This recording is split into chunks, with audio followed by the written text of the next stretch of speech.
जय बंदी छोड़ की लोड़ को नहीं होगी। सत्साई भाई और बहनों,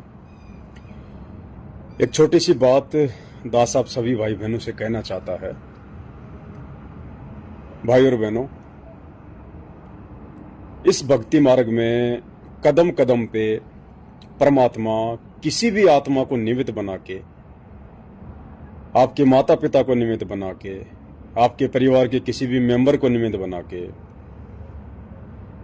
जिस जगह पे आप जॉब करते हैं वहां के किसी भी आपके सहपाठियों को निमित्त बना के, आपके आड़ोसी पड़ोसियों को निमित्त बना के, राह चालते किसी भी अजनबी व्यक्ति के माध्यम से किसी को भी निमित्त बना के परमात्मा हम भगत आत्माओं की परीक्षा लेगा। गुरुदेव भगवान ये देखना चाहेंगे कि मैंने इनको जो अध्यात्म का पाठ पढ़ाया है, जिस रास्ते पर, जिस नेक नीति, ईमानदारी और सरलता के साथ में इनको आगे बढ़ने के लिए प्रेरित किया है, हर प्रकार से सावधानियां रखते हुए इस भक्ति मार्ग पर चलने के लिए अध्यात्म का पाठ पढ़ाया है। इन आत्माओं को मैंने सील, संतोष, विवेक, दया, अक्षमा और भी बहुत सारी भक्ति की जो मुख्य मुख्य जानकारियां हैं जो समझाई हैं। क्या ये उन सभी गाइडलाइन को ध्यान में रखते हुए भक्ति मार्ग पर चल रहे हैं, या खाली सत्संगों को सुनना एक रूटीन बना लिया कि गुरुजी ने कह रखा है कि आपने रोजाना 1 घंटे सत्संग सुनना तो सुनना है? क्या ये मेरे सुने हुए सत्संगों पर विचार करना सीखे हैं? बहुत सारी बातें हैं। कदम कदम पर परमात्मा आप और हम आत्माओं की परीक्षा लेंगे, और ये परीक्षा सभी की नहीं होती है। जो लोग मर्यादाएं तोड़कर बैठे हैं, जो लोग इतने सत्संग सुनने के बाद भी अभी विचार करना नहीं सीखे हैं, गुरुदेव के प्रवचनों पर चिंतन, मनन और मंथन नहीं करते हैं, जो बहुत ही ज्यादा कमजोरी में हैं, लोक लाज में फंसे हुए हैं, अभी भी भक्ति से ज्यादा अपने काम धंधे को, व्यापार को समय देते हैं, छोटी छोटी बातों को लेके परमात्मा की मर्यादाओं को तोड़ डालते हैं, ऐसी आत्माओं की परमात्मा परीक्षा नहीं लेता। परमात्मा उन्हीं आत्माओं की परीक्षा लेगा जो आत्माएं अपने जीवन का एक ही मकसद बना चुकी होंगी कि हमें इस जन्म में केवल अपने गुरुदेव की शिक्षाओं पर चलते हुए, उनके उपदेश को धारण करते हुए अपने आत्म कल्याण के लिए आगे बढ़ना है। हमने अपना मोक्ष करवाना है, उद्धार करवाना है। जो आत्माएं अपनी भक्ति मर्यादाओं को बचाने के लिए, अपने आप को सुरक्षित रखने के लिए समाज से भी लड़ जाएंगी, परिवार से भी लड़ जाएंगी, किसी भी संस्था से लड़ जाएंगी जहां उनकी मर्यादाएं तुड़वाने का प्रयास किया जाएगा, पूर्णतया वो आत्मा अपने गुरुदेव भगवान पर आश्रित रहेंगी, और हमेशा उनको एक विश्वास रहेगा, और वो विश्वास उनको हिम्मत देगा, उनको दृढ़ता देगा, और विश्वास उनको ये होगा कि जिस परमपिता परमेश्वर ने मुझे करने के लिए भजन दिया है, ऐसा हो ही नहीं सकता कि वो परमात्मा खाने के लिए भोजन ना दे। जो भजन की व्यवस्था कर सकता है, भोजन की तो वो सबसे पहले करता है। फिर वो आत्मा दृढ़ होकर आगे बढ़ती है। तो ऐसी आत्माओं को परमात्मा और अधिक दृढ़ बनाने के लिए, उन आत्माओं को और अधिक विश्वासी बनाने के लिए परमेश्वर उनकी परीक्षा लेगा। और एक छोटी सी परीक्षा परमात्मा ने इस दास के माध्यम से आप सभी भाई बहनों की ली, और परीक्षा ये थी कि परमेश्वर जी की अखंड वाणियों का जो मेमोरी कार्ड है 32 GB का, वो आप सभी भगत भाई बहनों को, जिन्होंने मुझे अपना एड्रेस सेंड किया है, सबको भेजा जा रहा है। बहुत सारे भगत भाई बहनों के घरों पर पहुंच भी गया है। परमात्मा का पाठ प्रकाश अखंड वाणियों के साथ में शुरू भी हो चुका है। बहुत अच्छा वो आत्माएं फील भी कर रही हैं। उसके बाद परमेश्वर जी ने दास को प्रेरणा की कि बेटा, एक छोटा सा स्पीकर, भले वो 100 रुपए का हो, चाहे 200 का हो, चाहे 500 का हो, एक छोटा स्पीकर भी अपने भगत भाई बहनों तक पहुंचा। क्योंकि संगत में ज्यादातर भगत भाई बहन इस स्थिति में नहीं है कि वो स्पीकर भी ला सके। वो अपना सुबह कमाते हैं, शाम को खाते हैं। और एक जोधपुर से हमारी बहन है, उन्होंने दास को ऑडियो डाली, मैंने ग्रुपों में भी डाली थी। बहन को परमेश्वर ने बताया, दिखाया, क्योंकि बहन एक अच्छे खासे परिवार से है, कोई दिक्कत नहीं है, लेकिन भक्ति में उनका कोई साथ नहीं दे रहा। उनको पैसे नहीं दिए जाते हैं ताकि वो जोत जला सके, वो सेवाओं में पैसा लगा सके। बहन अपना सिलाई का काम किया करती थी। इन दिनों किसी कारणवश उन्होंने सिलाई के काम को रोका हुआ है और उनके पास पहले के कुछ पैसे थे 1500, जिससे वो अपना घी लाकर परमात्मा की जोत जला रही है। जैसे ही बहन को इस बात का पता चला कि परमात्मा की अखंड वाणियां हमारे भगत भाई पवन दास के माध्यम से परमात्मा घर घर में पहुंचा रहे हैं, जिससे भगत भाई बहन ना तो आश्रमों में जाने की जरूरत पड़ेगी और ना ही 21,000 रुपए देकर कुपात्रों को अपने कर्म फोड़ने की जरूरत पड़ेगी। तो बहन ने सोचा कि चलो सिम तो भगत भाई भेज देंगे, मुझे मेमोरी कार्ड तो भेज देंगे, लेकिन मैं चलाऊंगी किस में? मेरे पास में स्पीकर नहीं है, ना मेरे पास में पैसे हैं। तो बहन गुरुदेव भगवान से दरबार में जाकर दंडवत करके हृदय से रोने लगी। और एक अच्छी आत्मा का यही लक्षण होता है, यही गुण होता है। जब भी हमारे ऊपर कोई आपत्ति आती है, कोई परेशानी आती है, हम किसी धर्म संकट में होते हैं, दुविधा में होते हैं, तो अब हम भगत भाई बहनों ने विशेषकर जो साध संगति से जुड़े हुए हैं, जिनको परमात्मा ने ज्ञान देकर हर शंकाओं का समाधान करवाकर इतना दृढ़ कर दिया है, विशेषकर ऐसी परिस्थितियों में हम आत्माओं ने ना अपने किसी रिश्तेदार का मन में विचार लेके आना चाहिए, ना किसी भगत भाई का विचार मन में लेके आना चाहिए, ना किसी आड़ोसी पाड़ोसी का विचार मन में लेके आना चाहिए कि वो लोग मेरी मदद कर देंगे। अन्यथा हमारे साथ में महाभारत के युद्ध में जो द्रौपदी के साथ में बनी थी, जो संकट आने पर, समस्या आने पर सबसे पहले अपने 5 पतियों की ओर देख रही थी, फिर बड़े बड़े लोगों की ओर देख रही थी, शायद ये मेरी मदद कर दे, लेकिन वो मदद नहीं कर पाई। तो सोचिए, आज यदि हमारे ऊपर ऐसी कोई समस्या आएगी तो आपके आड़ोसी पाड़ोसी, आपके रिश्तेदार, आपके माता पिता, आपके सहपाठी, आपके मित्र, आपकी सहेली 5 पांडवों से अधिक सामर्थ्यवान नहीं हो सकते।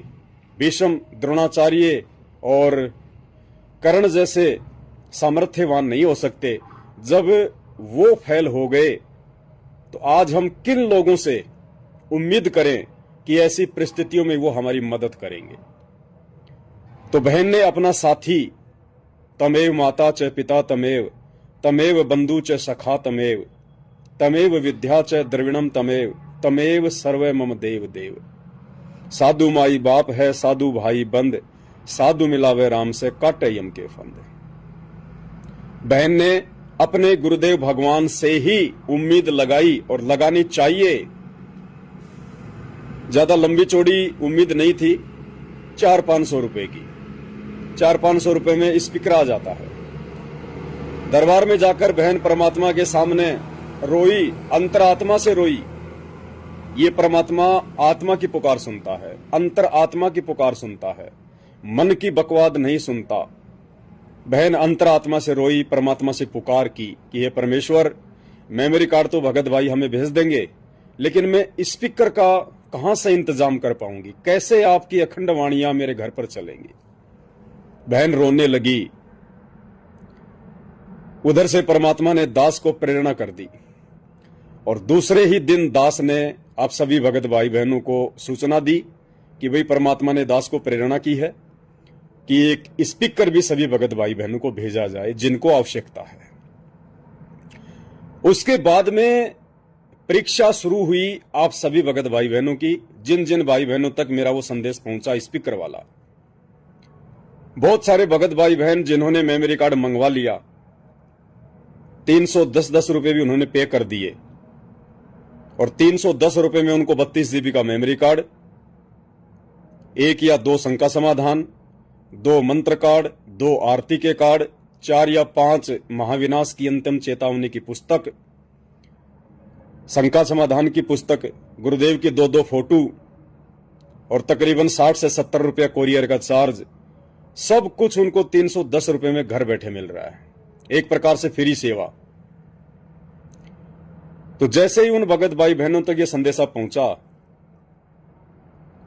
उन्होंने दास के पास में मैसेज करने शुरू कर दिए कि भगत जी हमें स्पीकर भी चाहिए। भगत जी आपने हमारा स्पीकर भेजा या नहीं भेजा? भगत जी मेरे पास कोरियर आ गया लेकिन स्पीकर तो आया नहीं। भाई और बहनों, ये परीक्षा है। हमने केवल अंधे होकर दौड़ना नहीं है। कोई भी संदेशा आपको मिले, आपने विचार करना है, क्योंकि कोई भी संदेशा दास अपनी तरफ से नहीं देता, मनमुखी रूप से नहीं देता। दास को जब परमात्मा प्रेरणा करते हैं, उसी समय दास आप भाई बहनों को संदेशा देता है। अन्यथा मुझे कोई शौक नहीं है सोशल मीडिया पर आने का, वीडियो बनाने का। तो ये परीक्षा थी। परीक्षा क्या थी कि क्या हम छोटी छोटी चीजों के ऊपर लालच कर रहे हैं? क्या हमने अपने निजी स्वार्थों को साइड में रखा या नहीं रखा? ये इस प्रकार से ये टुकड़े कल को जब हम त्रिकुटी पर जाएंगे तो काल भगवान भी डालेगा। आज यदि हम इस प्रकार के छोटी छोटी बातों को लेकर, इन छोटे छोटे इन टुकड़ों को लेकर अगर हम इस प्रकार से रवैया अपनाएंगे तो कल को जब हम त्रिकुटी पर जाएंगे और उस समय ये तो पता चलेगा ही नहीं कि हम त्रिकुटी पर आ गए और हमारी परीक्षा होने वाली है। परमात्मा ने बताया कि सौपन जैसा होगा, कि जैसे तुम किसी समागम में बैठे हो, कहीं सत्संग में बैठे हो, ये एहसास नहीं होगा कि तुम त्रिकुटी पर आ गए, तुम्हारा शरीर छूट गया। वहां पर काल हमें टुकड़े फेंकेगा। मैं तुम्हें ब्रह्मा जी का पदवी दूंगा, तुम्हें विष्णु जी की पदवी देंगे, तुम्हें शंकर जी की पदवी देंगे, तुम्हें स्वर्गलोक में बहुत बड़ी स्थान देंगे, बहुत बड़ा तुम्हें पोस्ट देंगे, तुम्हें सप्तपुरी का राजा बना देंगे, तुम्हें ऐसा बना देंगे, वैसा बना देंगे, तुम्हारे पास बहुत कमाई है, तुम ऐश करोगे, बाद में सतलोक चले जाना, देखो तुम्हारी इतनी कमाई शेष है, क्या करोगे फालतू कमाई का, कुछ दिन ऐश करो, आराम करो, मौज करो। भाई और बहनों, परमात्मा हमारा अभ्यास करवा रहे हैं इस धरती पर, ताकि हम त्रिकुटी पर धोखा ना खाएं। हालांकि ज्यादातर भगत भाइयों ने यह गलती नहीं करी, कुछ एक भाई बहन थे जिन्होंने ये गलती की है। मैं ये भी समझ सकता हूं कि उनके मन में ऐसा कोई दोष या ऐसा कोई स्वार्थ की भावना नहीं थी। उन्होंने केवल ये सोचकर कि फ्री में मिल रहा है तो ले ले। हालांकि बहुत सारे भगत भाई बहनों ने यह भी कहा कि भगत जी इसका जो भी पैसा है वो हम आपको दे देंगे, क्योंकि हम मार्केट में जा नहीं सकते, ला नहीं सकते, हमें पता नहीं कि कैसा लेना चाहिए।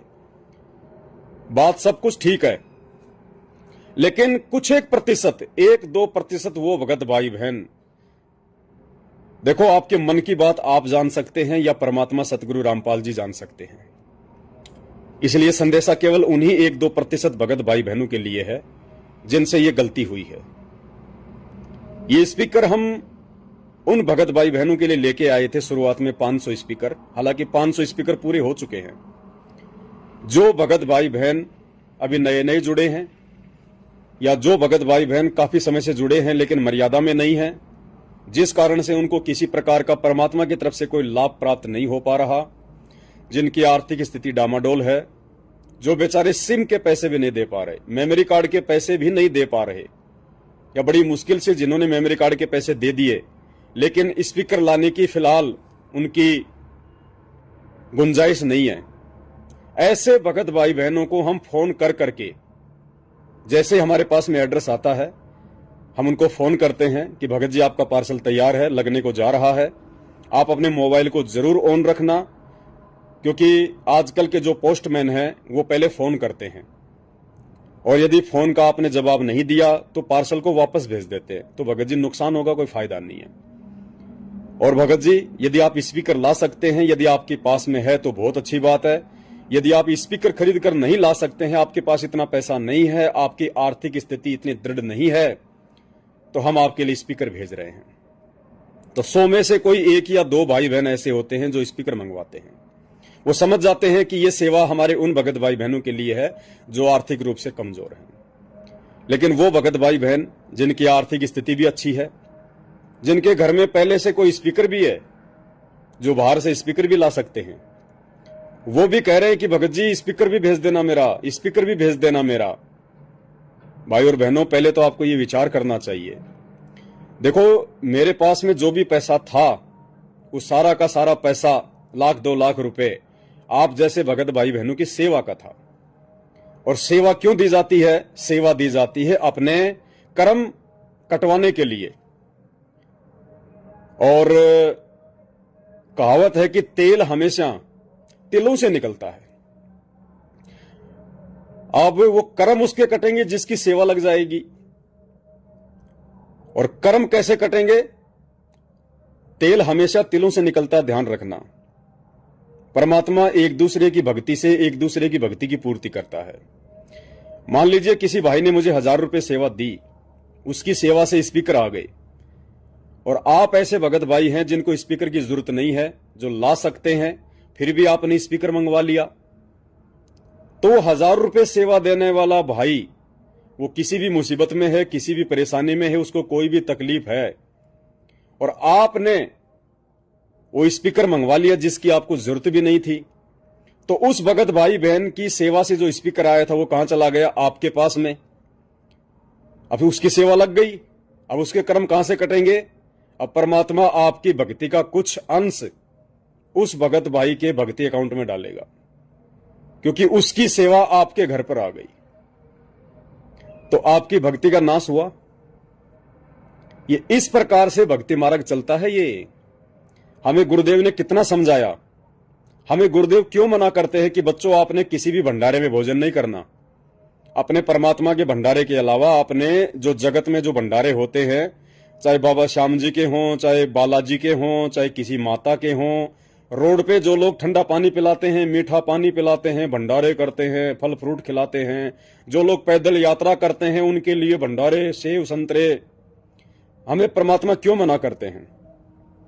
परमात्मा ने हमें क्या बताया कि जो व्यक्ति पैदल जा रहा है वो जा रहा लाभ प्राप्ति के लिए, और जो व्यक्ति घर बैठे बैठे रोड के किनारे टेंट लगाकर लोगों को सेव संतरे खिला रहा है, वो किस लिए खिला रहा है?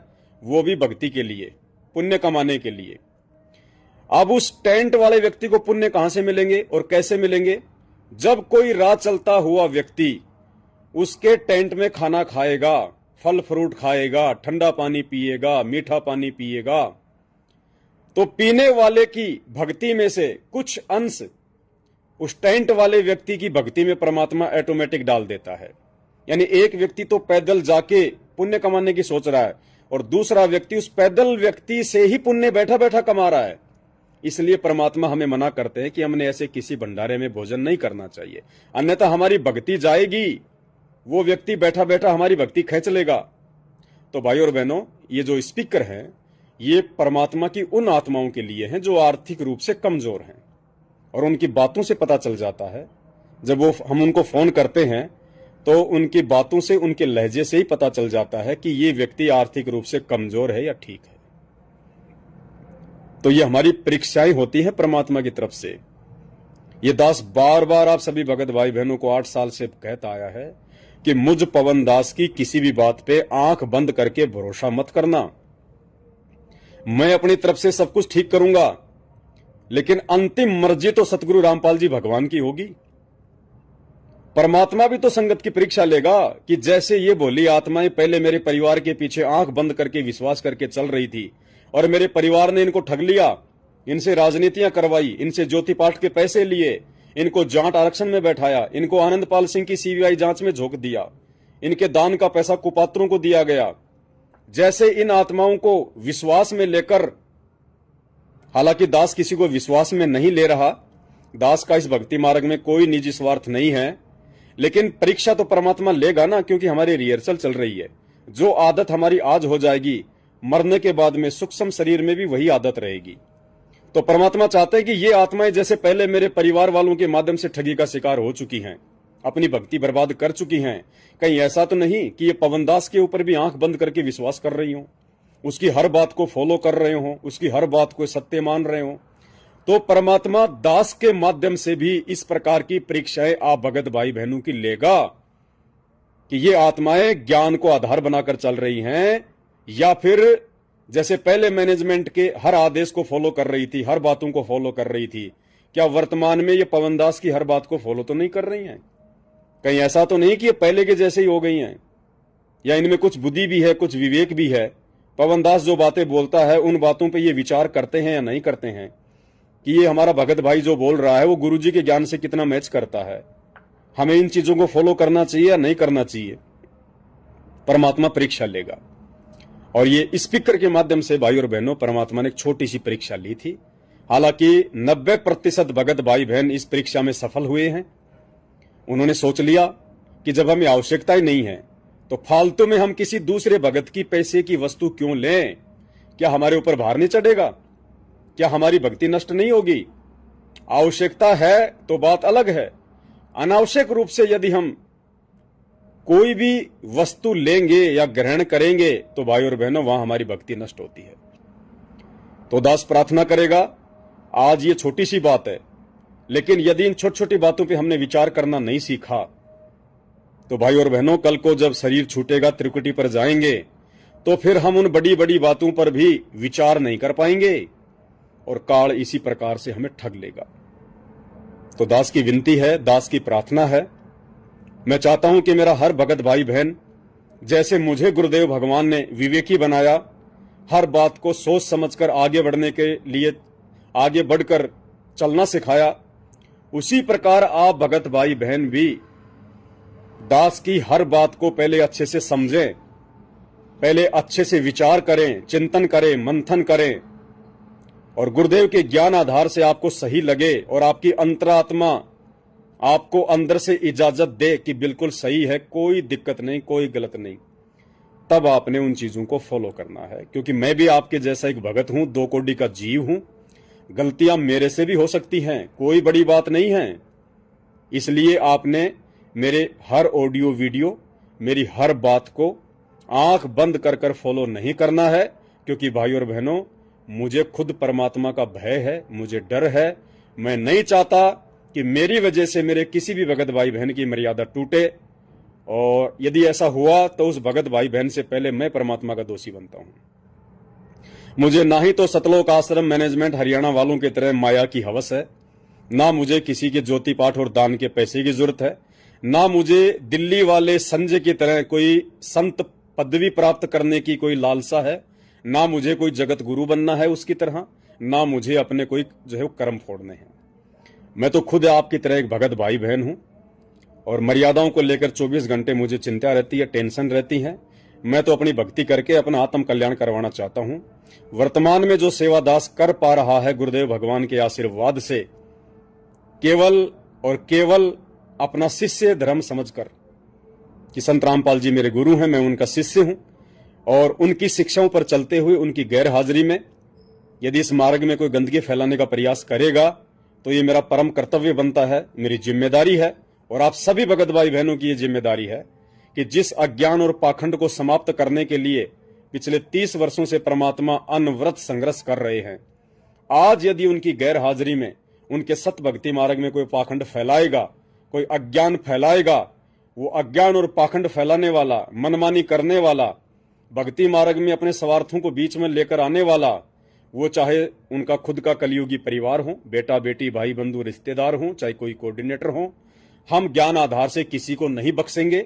लड़ाई झगड़ा करना हमारा काम नहीं है, गाली गलौज करना हमारा काम नहीं है, लेकिन ज्ञान आधार से हम पुरजोर उन चीजों का विरोध करेंगे और हर संभव परमात्मा की प्यारी आत्माओं तक संदेश पहुंचाएंगे, ताकि वो मर्यादा में रह सकें, मर्यादा टूटने से अपने आप को बचा सकें और अपनी भक्ति को सफल बना सकें। तो भगत भाई बहनों, हर चीज पर हमने गौर करना होगा, विचार करना होगा, परमात्मा कब और किस समय और किस भगत भाई बहन के माध्यम से संगत की परीक्षा ले ले, ये कुछ नहीं कहा जा सकता है, इसलिए हमने हर तरफ से चौकन्ना होकर आगे चलना है। बंदी छोड़ सतगुरु रामपाल जी भगवान की जय हो। जय बंदी छोड़ की, लौड़ कोनी और की।